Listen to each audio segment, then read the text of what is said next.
வணக்கம் நண்பர்களே. நாங்கள் இப்பொழுது இந்த சுவைகளை அறிய போகிறோம்.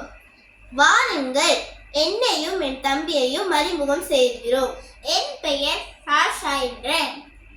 என் பெயர் சாஷரண்யா. நாங்கள் இருவரும் தேசிய வகை பத்துவாரா தமிழ் பள்ளியில் பயில்கிறோம். தம்பி, நீ என்ன செய்கிறாய்? நான் இந்த சுவைகளை அறிந்து கொள்கிறேன். ஓ, அப்படியா?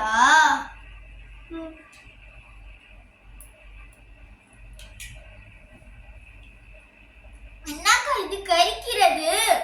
ஆமாம் தம்பி, உப்பு எப்பொழுதும் கரிக்கத்தான் செய்யும். அதை நாம் சமையலில் பயன்படுத்துவோம் எப்பொழுதும்.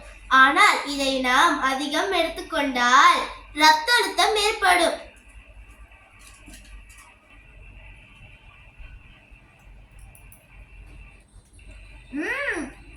அக்கா, இது இனிக்கிறது. ஆமாம் தம்பி, எப்பொழுதும் சீனி இனிக்கத்தான் செய்யும். இந்த இனிப்பை நாம் மிகவும் எடுத்துக்கொள்ள கூடாது. ஏனென்றால் சர்க்கரை நோய் ஏற்பட வாய்ப்புண்டு.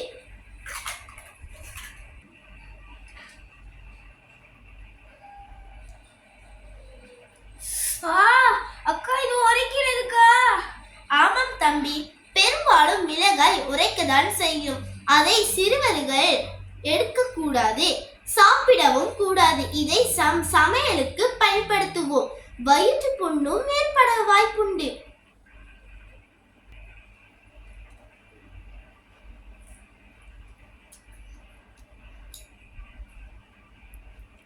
துவைக்கிறதா தம்பி? ஆமா அக்கா.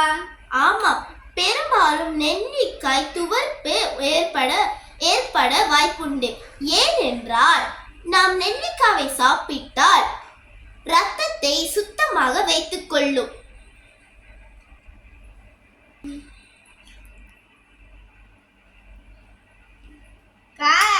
அக்கா, இது புளிக்கிறதுக்கா? ஆமாம் தம்பி, இதன் பெயர் புளியாகும். இது ஒரு புளிப்பு சுவை ஏற்படும். நாம் புளிப்பை சமையலில் சேர்த்துக் கொள்வார்கள். பெரும்பாலும் இதை கறிக்கு உதவும். ஆனால் இதை அதிகம் எடுக்கக்கூடாது நண்பர்களே.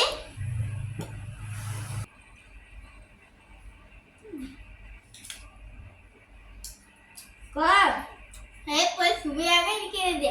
ஆமாம் தம்பி, பெரும்பாலும் ஆப்பிள் பழம் சுவையாக இருக்கும்.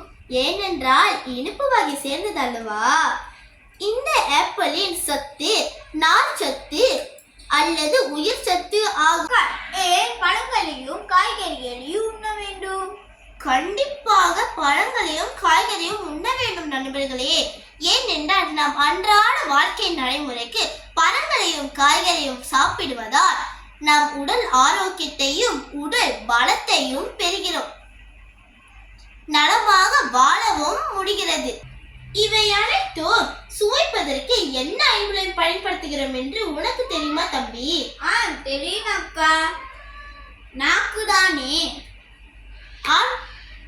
நண்பர், இவை அனைத்தும் நாம் சுவைப்பதற்கு நாக்கை தான் பயன்படுத்துகிறோம். இவை அனைத்தும் ஐம்புலன்களை சார்ந்துள்ளது. நன்றி நண்பர்களே.